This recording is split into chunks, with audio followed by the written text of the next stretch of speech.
The call came the same day I signed the papers. My sister's voice, sharp and entitled. "We'll arrive in 3 hours with 22 relatives. Clear the rooms, fix meals for everyone, we're staying 2 weeks. No question, no courtesy, a command." I stared at the empty beach house, the salt air drifting through wide windows, my name still fresh on the deed. And I kept calm. Because in that moment, I decided something. This would be the last time she ever tried to claim what was mine. It hadn't always been war. As kids, we were inseparable. She had the fire, I had the patience. Together, it worked. Until our parents began feeding her appetite for control. She wanted, she demanded, she got. And me? I became the shadow. The quiet sibling who gave way, who smoothed things over. When our parents passed, the dynamic didn't fade, it calcified. She treated every asset as hers by birthright. My opinions were obstacles, my existence an inconvenience. I thought the beach house might change things, a clean slate, a home that carried no family strings, no old ghosts. I was wrong. Her call wasn't a request, it was an announcement. She hadn't congratulated me, hadn't asked if I even wanted visitors. She assumed ownership of my joy, the way she always had. But this wasn't the childhood home where I'd been cornered into silence. This was mine, bought with my money, my effort, my signature on the deed. Her demand lit every memory of being bulldozed, dismissed, overshadowed.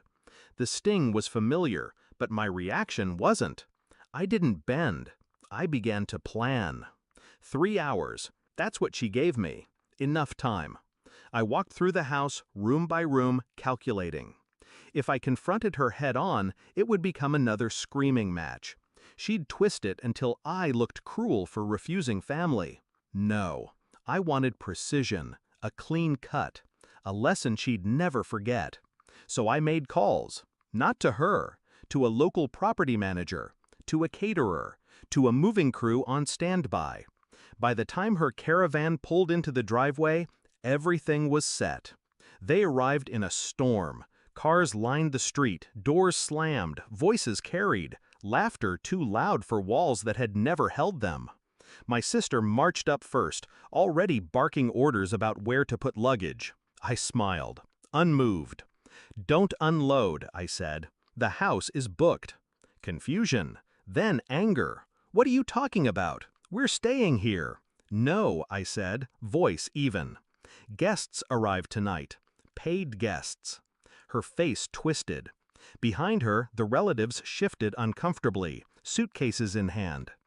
I stepped aside, revealing the property manager approaching with a clipboard, ready to check the house for the incoming rental. 2 weeks, paid in advance, higher than market. Her jaw dropped. "You rented it out?" "Yes," I said. "The beach house isn't a family hostel. It's an investment. And starting today, it pays for itself."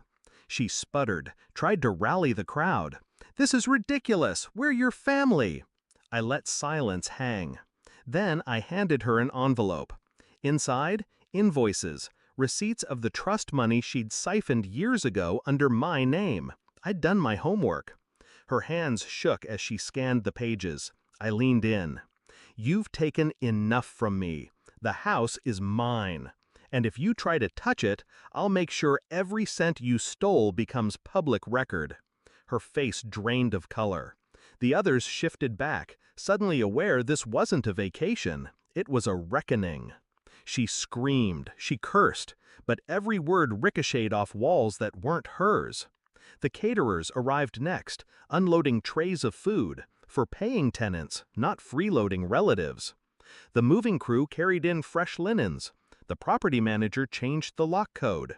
One by one, the relatives retreated to their cars. The show was over. My sister stood in the driveway, trembling with rage, humiliated under the afternoon sun.